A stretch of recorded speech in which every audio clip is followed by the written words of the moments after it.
এর নাম কি? আল কোরআন। এই কিতাবের নাম কি?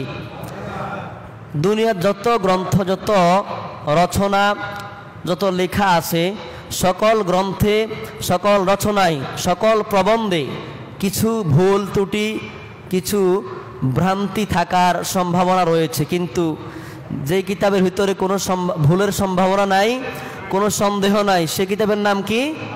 আল কোরআন।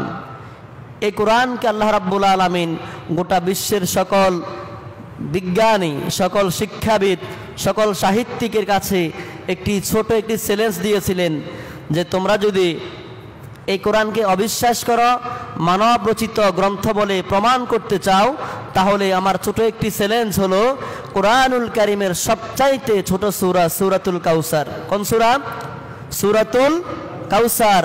ইন্না আ'তাইনাকাল কাউসার। আল্লাহ বললেন, হে কাফেররা, তোমরা যদি কোরআনকে অবিশ্বাস করো, যদি মনে করো মুহাম্মদ বানিয়ে বানিয়ে বলছে, তাহলে এই কোরআনের ছোট থেকে ছোট একটা সূরা তোমরা বানিয়ে দেখাও। কিন্তু তৎকালীন যুগের পৃথিবীর সবচাইতে হায়ার এডুকেটেড পারসন যারা ছিল, সবচাইতে বড় সাহিত্যিক কবি যারা ছিল, তারা সকলে আল্লাহ পাকের এই চ্যালেঞ্জের কাছে আত্মসমর্পণ করলেন আর বললেন যে পৃথিবীর কোনো মানুষ দ্বারা এই কোরআনের একটি আয়াত বানানোর শক্তি নাই।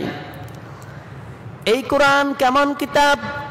আল্লাহ রাব্বুল আলামিন আজ থেকে প্রায় 1450 বছর পূর্বে, 1500 বছর আগে আল্লাহ রাব্বুল আলামিন গোটা বিশ্বের কাছে, গোটা বিশ্বের সুশীল সমাজের কাছে, শিক্ষক সমাজের কাছে, শিক্ষাবিদদের কাছে, সাহিত্যিকদের কাছে, ঐতিহাসিকদের কাছে একটি ছোট একটি চ্যালেঞ্জ করলেন।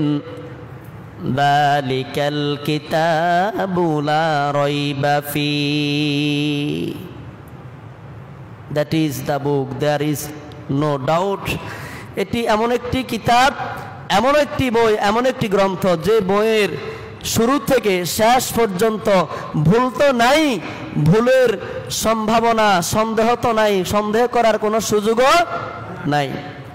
সেই কিতাব থেকে আজকে আমরা কথা বলবো আরেকজন মহান ব্যক্তির, যিনি এই মাসে দুনিয়াতে পদার্পণ করেছেন, আগমন করেছেন। তিনি হচ্ছেন মুহাম্মদ সাল্লাল্লাহু আলাইহি ওয়াসাল্লাম। আজকে যে মাস রবিউল আউয়ালের 2 তারিখ চলছে, আজকে রবি